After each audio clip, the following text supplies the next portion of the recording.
No começo da guerra em 1939, o Brasil teve um relacionamento amigável com ambos os lados, eixo e aliados, em termos de comércio. O Brasil manteve-se bem neutro durante o início da guerra e continuou fazendo negócios com os Estados Unidos e a Alemanha. Quando alguém perguntava sobre a possibilidade do Brasil participar da guerra, a resposta era que ficaria mais fácil uma cobra fumar do que o Brasil entrar na guerra.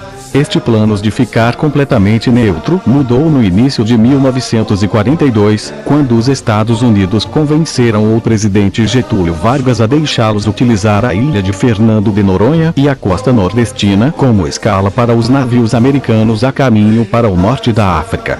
Caso Vargas insistisse em manter o Brasil neutro, os Estados Unidos tinham planos de invadir o Nordeste brasileiro.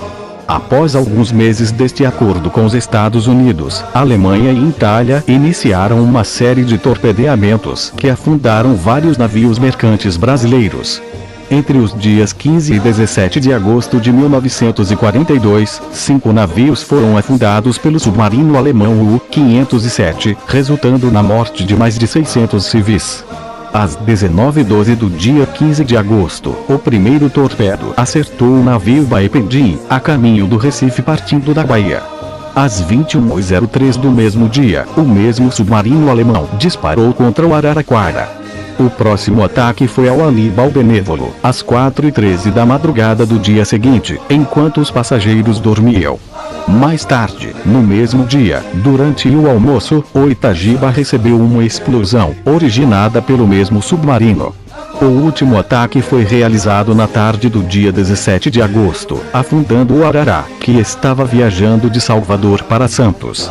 Quando a notícia dos ataques foi publicada nos jornais brasileiros, o povo saiu às ruas em protesto. Com os civis mortos, e a rádio de Berlim fazendo comentários arrogantes sobre os ataques, a opinião pública ficou bem clara: era preciso vingança. Depois de alguns dias, o presidente não teve chance de recusar os pedidos do povo. Vargas finalmente declarou guerra contra a Alemanha nazista e a Itália fascista no final de agosto, e a cobra realmente fumou.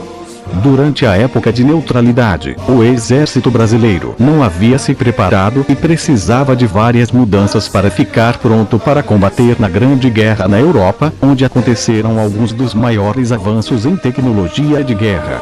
Após o país se juntar aos aliados, os americanos doaram o que puderam para ajudar na modernização do exército brasileiro.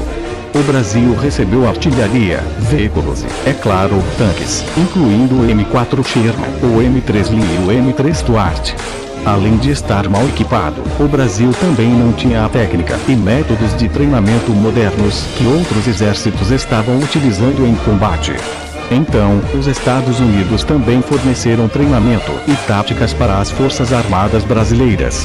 Sob o comando do general Mascarenhas de Moraes, a Força Expedicionária Brasileira foi criada e integrada ao 4º Corpo do Exército Americano. Logo depois da criação da FEB, a força começou a usar o lema "A cobra está fumando" e a imagem da cobra fumante como seu símbolo, se referindo aos comentários sobre a possibilidade do Brasil na guerra antes da declaração da mesma. Em 1944, 2 anos depois dos ataques aos navios mercantes, a FEB saiu do Brasil e viajou para a Itália para combater ao lado dos aliados contra os fascistas ocupando o país. Os pracinhas, como os soldados brasileiros eram chamados, nunca serão esquecidos pela sua luta contra os fascistas na Itália e farão sempre parte da história dos italianos e da vitória dos aliados. Fique de olho no portal para mais artigos dedicados aos corajosos pracinhas da FEB.